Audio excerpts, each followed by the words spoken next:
All right. Hey guys, thank you guys for coming.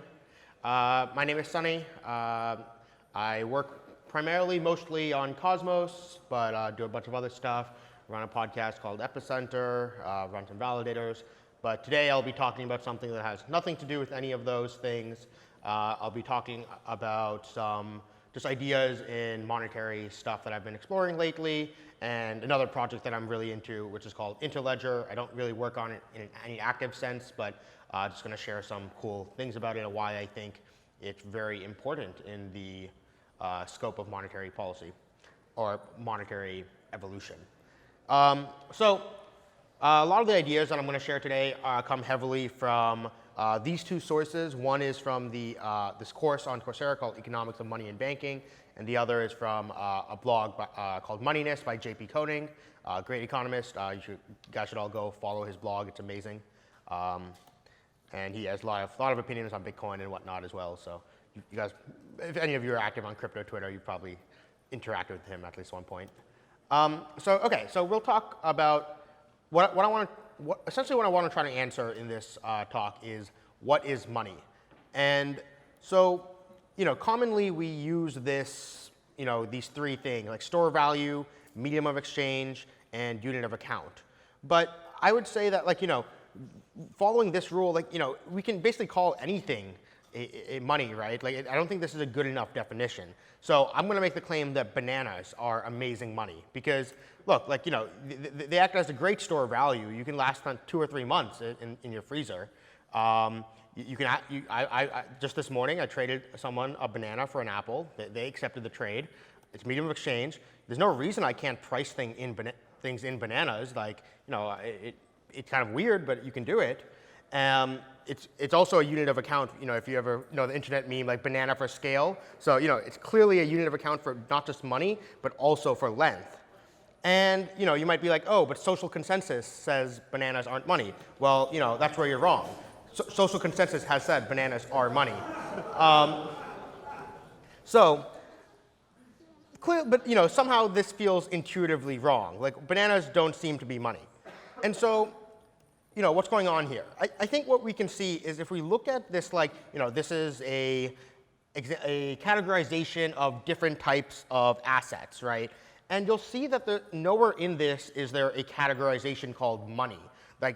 Different assets have they can be liabilities, debt instruments, commodities, whatnot, but there's nothing called money. And so what I would claim is money is not a noun. Money is an adjective to describe an asset. It's a property of an asset rather than a category of an asset. And more importantly, it is a spectrum. And bananas might be they might have some level of moneyness, but clearly they don't have very high moneyness. And so the question then is, what is this spectrum? What is it measuring? There's these three categories. It could be measuring all three of some of these might be even orthogonal to each other. And I'd say, the one that seems the most out of place is store value, right? For example, maybe gold is a better store value, but intuitively it feels like it has worse moneyness. Or maybe, S&P 500 is a better store value than US dollars, but somehow that also feels like it has worse moneyness. So I think what we can see here is it probably has something to do more with the medium of exchange and the unit of account. But which one of these two? So one thing I would say is, look, we have all of these assets, whether it's Federal Reserve notes, coins, deposits at bank deposits, whatnot. These all are different assets that are stable against the unit of account, which is the dollar. The dollar is not a asset. It's a unit of account, and we have many assets that trade at par with the dollar. And so that maybe makes us think that, okay, maybe it has to do with the unit of account. But the problem is, even the dollar is a price. There's a price of dollars. And in fact, there's multiple prices of dollars. There's 4 main prices. There's par, interest rates, exchange rate, and price level. So the par is a dollar asset to another dollar asset. Are they trading at par? Interest rate is current dollars to future dollars. Exchange rate is dollars to other monies, other currencies, and price level is dollars to commodities. So but the problem here, that implies that if this thing has a price, then what is the price based on, right? Like, it has to be based somehow on supply and demand that this price is coming from. And so the supply and demand of what, right? You can't just say that this is the price, and so it can't be measuring just the unit of account. The unit of account price comes from the supply and demand measurements of the assets that we call money. And so what assets do we call money? It has to do with the assets that are most heavily used as a medium of exchange. So this is a quote from J.P. Koning, where a more money-like instrument is relatively more tradable or marketable than a less money-like instrument. And I think that is what defines money. It's how easy is it for you to dishoard an asset in exchange for something else you want. Primarily, it has to do with the liquidity and the acceptability of that asset. How easy is it's an instrument of persuasion. How easy is it for you to persuade someone to do something you want in exchange for this asset? So how easy it is to dishoard. And so, on the moneyness scale, clearly bananas are pretty low. And, you have $20 bills, maybe pretty high. And we can see even within Federal Reserve notes, like, maybe the moneyness of some assets is higher or lower. Like sometimes, especially in Berkeley, we use a lot of stores use cash, but they'll say like, oh, we're not going to take a $100 bill. And so it is actually harder for you to dishoard a $100 bill than it is for you to dishoard a $20 bill. And so that actually shows even within like a single class of asset, there is varying degrees of moneyness.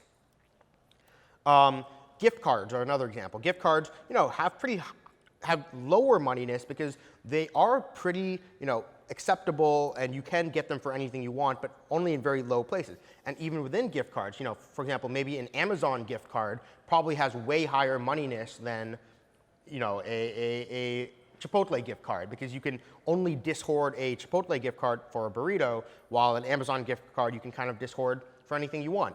This implies that it has higher moneyness. Land is a great example of something that probably has great store value, but very low moneyness. It's very difficult for you to dishoard land in exchange for something else. And even within like the assets we call moneyness, like we have different types of within the assets we call like government money, we have different types of moneyness. And so what defines what will become a good asset, an asset with high moneyness? These are some examples of useful properties. So these properties aren't what define something's moneyness, but it's rather that these are things that maybe assets who have all these properties tend to have high moneyness. And so stability, ease of transfer, liquidity, durability, usefulness, fungibility, divisibility, and privacy. And so, I would say today most of these cryptocurrencies like Ether, Bitcoin, Dogecoin, I think Bitcoin has slightly the highest moneyness. Dogecoin probably not so much. Ether somewhere in the middle. But these clearly don't have that high moneyness. And why is it that they don't have it? I think they end up satisfying almost most of these properties, right?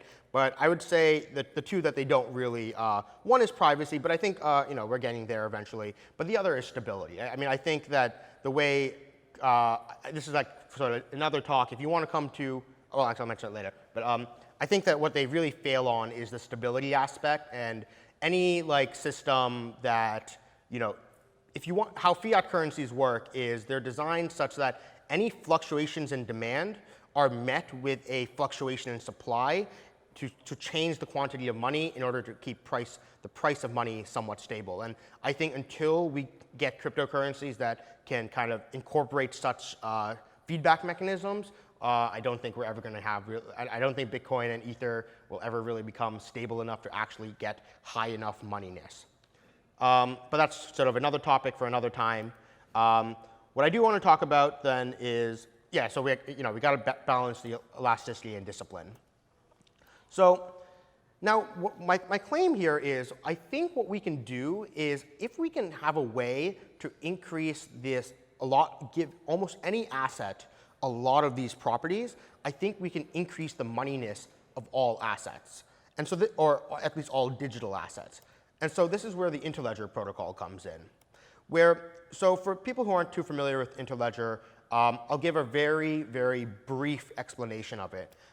So what you have to know is this is what the Lightning Network looks like. It's very, you have these HTLCs where you have to do, they have this complex mechanism where you pass on the hash, and then you have to pass on the pre-image, and then the payment goes through in an atomic way. Has a lot of bugs and problems with it where like you can DOS it for free with no cost to you. And so to solve that problem, the Interledger system was invented. And so part of the problem here is this slide deck is in PDF form, and it was supposed to be in PowerPoint, and so I had animations, so I'll kind of have to explain what was happening in these animations without the actual animations happening. But essentially what would happen is, let's say you wanted to send over 1 Bitcoin. Alice wanted to send 1 Bitcoin to Eric. What she would do is she would send maybe some small amount, let's say 1 Satoshi at a time or 10 Satoshis at a time, and basically stream payments. And when Eric receives the first Satoshi, he'll send an ACK to Alice, and then she'll go ahead and send over the next Satoshi. And you kind of just continuously just keep streaming this until the entire payment ends. And let's say Carol in the middle, she's like one of the people who's in the middle of this process, she decides to be malicious and run away with the funds. Worst case, she gets away with 1 Satoshi of funds, which is like, maybe it's okay for the efficiency purposes, it's probably okay to just extend a line of trust for a couple of Satoshi, and if they run away, no big deal.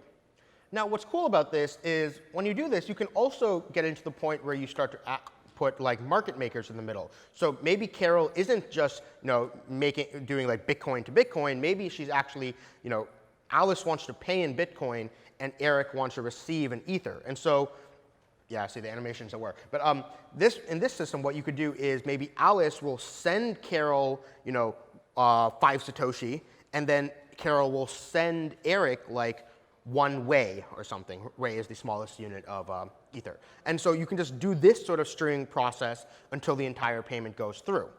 And so what's cool about how Interledger is designed is it's not really cryptocurrency specific. It was designed with cryptocurrencies in mind, but it wasn't the sole use case. And so it's really what you can think of Interledger as is an open payments API. And so you can kind of integrate it with any sort of settlement layer.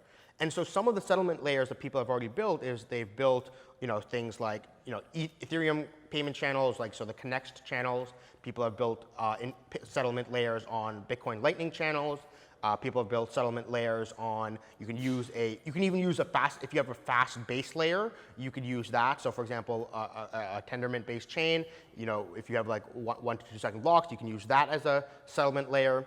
Or you can even use things like Venmo and PayPal, and people have built integrations of Interledger into these systems. And so that means that, let's say I want to pay in Bitcoin, and I'm streaming Bitcoin, and whoever's receiving, they're receiving streaming payments on Venmo or PayPal or whatever US dollar system that they want. And so what this does is it increases the moneyness of all assets because it makes it very easy for me to dishoard an asset that I'm holding, as long as there is sufficient liquidity of an asset that the price difference isn't too high. But I would say enough assets have high enough liquidity that the UX is still reasonable to be able to use it. And so my claim is that eventually what we're going to see is Interledger kind of taking the place of the standard medium of exchange. And I use Interledger as an example of a open payments API. I think it's a really well-designed one, but it's sort of just a stand-in that I'm using for that.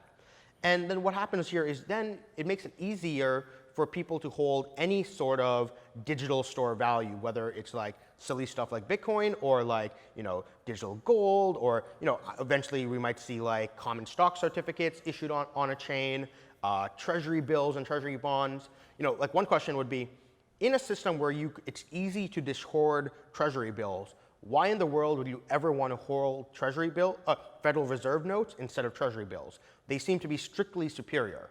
And so in this system, we can do that. But now we have a question.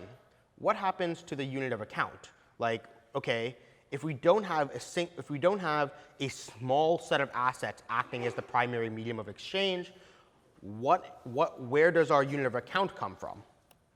So for this, I say we should look at a cool idea that they have implemented in Chile.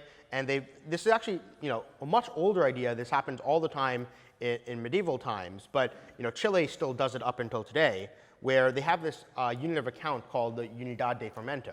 And what it is it's an index that's output by the central bank every day, where it's basically it's tracking inflation over the last 1 month.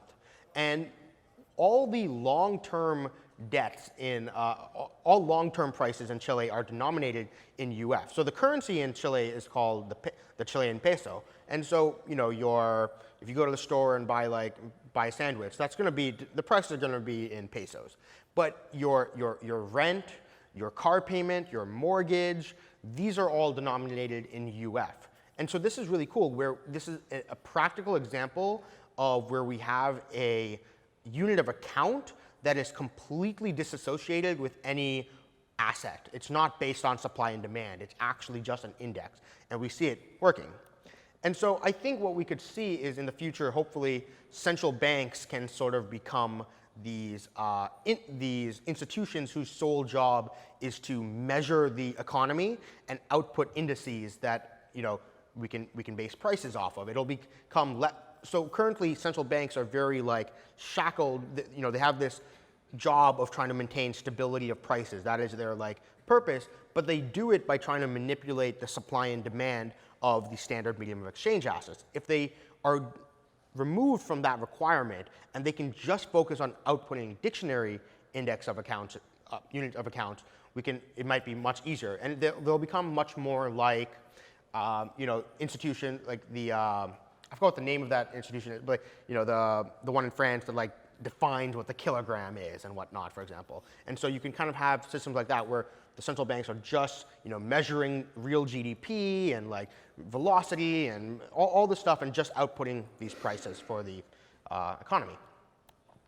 And so so I've had I've had some discussion with J.B. Koning about this idea, and one of the points that he brings up that, okay, this seems to make sense, but one of the issues I see is people don't want to pay with risky assets. So, people don't want to pay with lottery tickets, for example. If I go into the store, the merchant's going to be like, what the hell, I don't want this. But let's say the merchant on Interledger, I could pay with my lottery ticket, and the merchant can receive the dollars, right?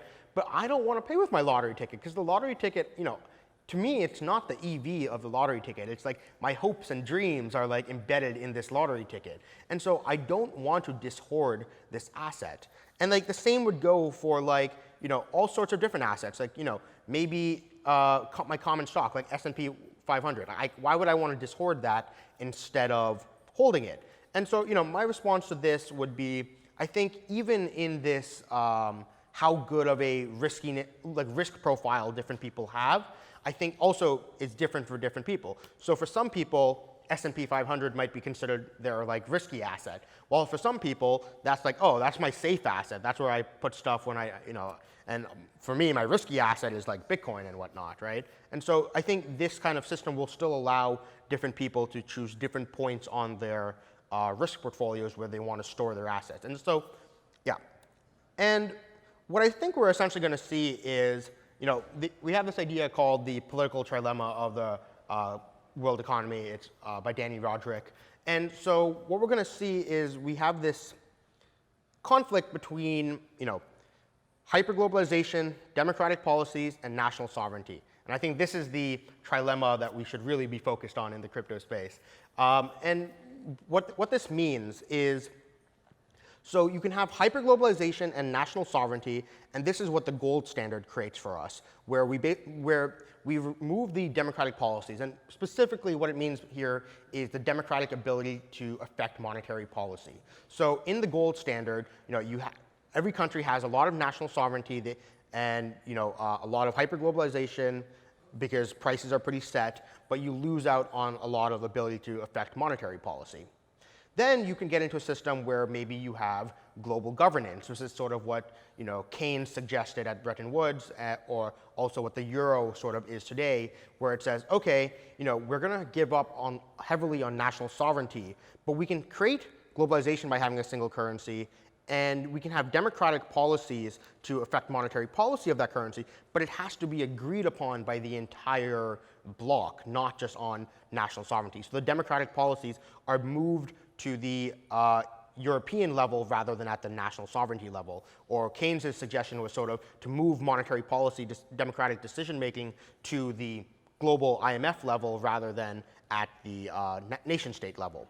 And then finally, what we have today is sort of what the Bretton Woods Compromise was, which was, we heavily give up on the hyperglobalization, where we have like free-floating exchange rates and whatnot, and heavy capital controls. And so essentially, so this is kind of what I was saying. And I think what this kind of system would do is maybe help us move a little bit towards the hyperglobalization. We have to understand that we are going to then be losing out on a lot of trade-offs, where we might have a little bit less ability to do democratic policies, where if you have a pure, Hayekian vision of denationalization of money, where, monies are competing in the market, maybe that makes it more difficult for governments to perform monetary policy, but maybe it makes it easier to move towards more globalization. I don't know what the answer to this is, and I think this is a hard question, and I think this is what we should really all be thinking about. And so with that regard, tomorrow on Wednesday, I'm hosting an event here in SF called macro.wtf, where we'll be exploring a lot more onto these topics. So I'm hosting a panel specifically about Roderick's trilemma. And so, yeah, if you can come on out, it's at 450 Townsend Street, and we'll be talking about all sorts of cool stuff. You can go to macro.wtf. That's the URL. Yeah, so thank you guys so much. And I think I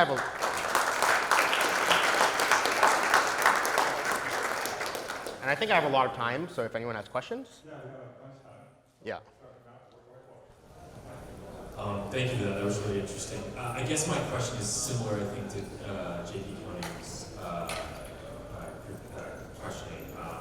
I guess, do people use,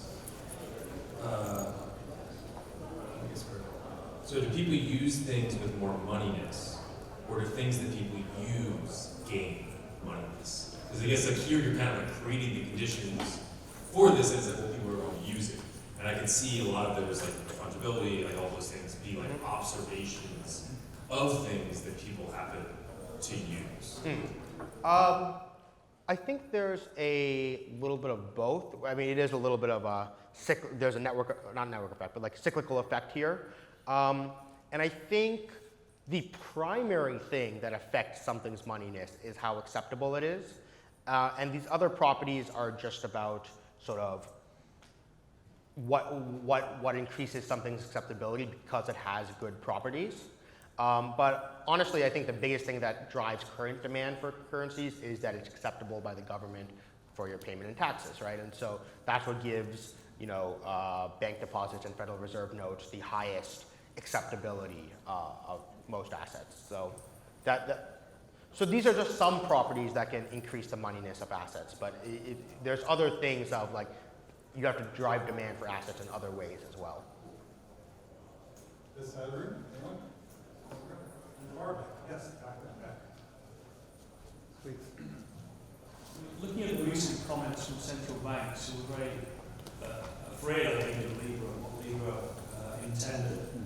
Do you not think it's inevitable that we're going to get central bank digital currencies, that these are being planned, and governments being as they are, this isn't going to be more freedom and better privacy, it's going to be worse? Yeah, so I mean, I think we're totally going to see central bank digital currencies, and in a way, I'm kind of excited for it because I think it can help.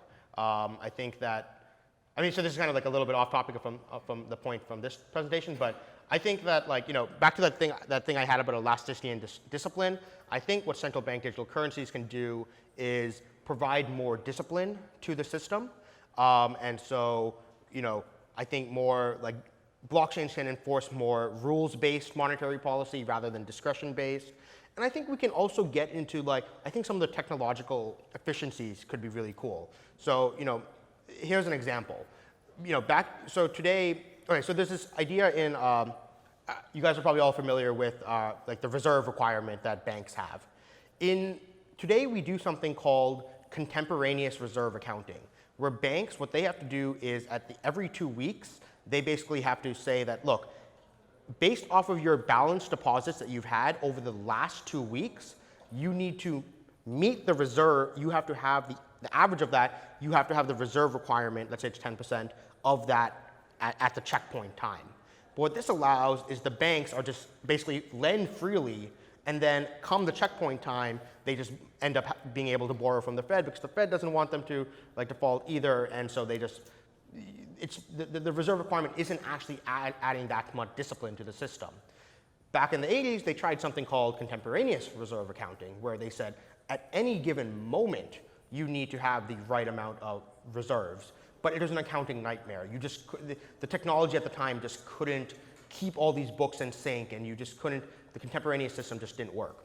But maybe today with blockchains and distributed systems, maybe we can achieve things like this. And so I think that's just like one toy example of like things that central bank digital currency might still be able to help us provide more discipline to the monetary systems today. Great question.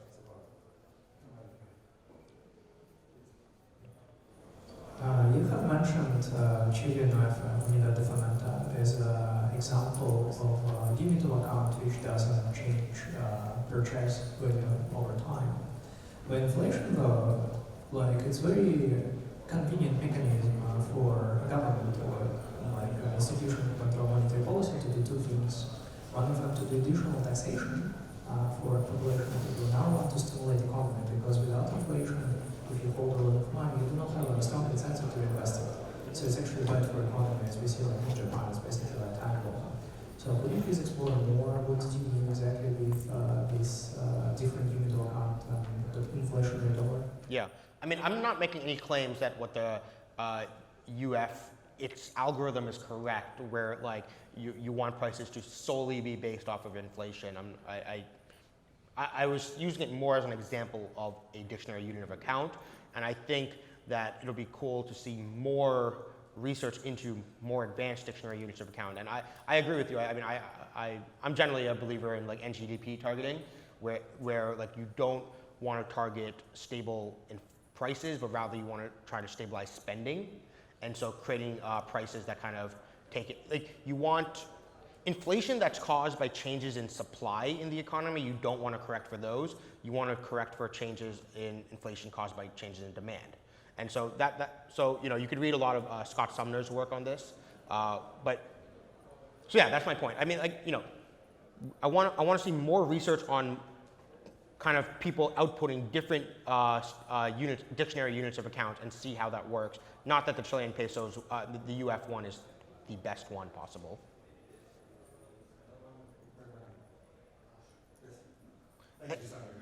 And so a government, a central bank might output a dictionary unit of account that is like, takes into account perhaps its other political goals, for example, and it could maybe use inflation, like add some inflation or whatnot into that. It's up to what the central bank wants to do. I personally prefer a more rules-based system, so we remove that discretionary aspect, but maybe some central banks might want to do that. Yeah, so you spoke about it a little bit right there, but kind of you talked about discipline versus elasticity.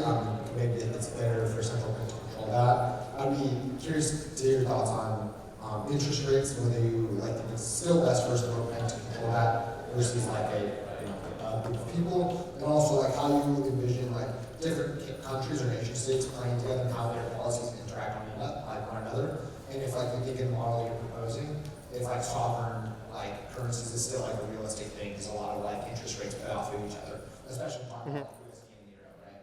Yeah. So I would say, sorry, your first question was, yeah, I mean, I think what's going to happen is different assets are going to have like, their own markets for interest rates, right? And then about how like different currencies do it. I mean, this is kind of what I was saying. Like it does, if you make it too easy for the government, for like people to use, like it comes down to the Roderick's trilemma, right? Where like as we increase the ability to use any asset, we remove the ability for any one government to like have to provide a lot of monetary policy, because it's too easy to not use that government's condoned asset. You can use another asset to transact. And so, yeah, I mean, that's kind of the trade-off that we have to decide. Is that what we want to go towards or not?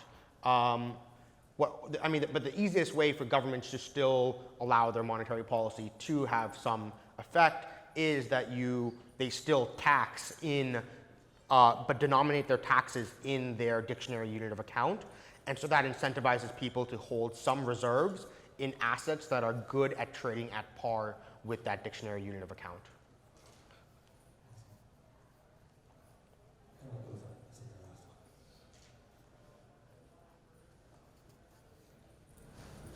So the dictionary unit of account, whatever it is that you're targeting, whether it's inflation or GDP, that raises the Oracle problem. And saying, well, we're just going to agree on the central bank as the Oracle is kind of to give up the game. The ideal kind of Oracle would be one with balanced incentives so that the estimate of NGDP was an honest estimate and non-manipulable estimate. Do you have any ideas on how to arrange a set of incentives in order to get an honest estimate of either NGDP or inflation? I do not, because I've never really done a lot of economic data work. But I mean, I think what we would want is to make it so, like, information about the economy should be input into functions that output policy decisions. And so really the Oracle problem is just about the inputting or gathering the data. And I think like, I'm really not sure, but like, I would like to make sure that, it should be data gathered from multiple entities, like not just one entity. Like, we should have multiple people reporting on like, oh, GDP, money velocity, whatnot, like, and to be honest, no, I'm not quite sure about what the best way to solve the Oracle problem here, because it's like what you're trying to measure is such a complex, like trying to get data about the entire US economy, for example, and distill it into, I'm not really sure. And maybe some other economists who do know more about this, please come talk to me, or come to the macro.wtf event and we can talk about it there. Cool. Okay, if we got another, please round of applause. Thank you. You want to go plug your podcast? You asked me if I want to plug my podcast, so sure, of course. So I have two podcasts. One is Epicenter. It's my main one. We have guests every week, and so check that out. We've been running for over 5 years, have not missed a single week in the course of 5 years. And then I have another one called Conspiratus, where Epicenter is a very formal, like we have guests, and Conspiratus is just where I go when I want to rant about stuff. So if you want to hear me rant, check out Conspiratus. Thank you. Conspiratus, it's CONSPIRATUS.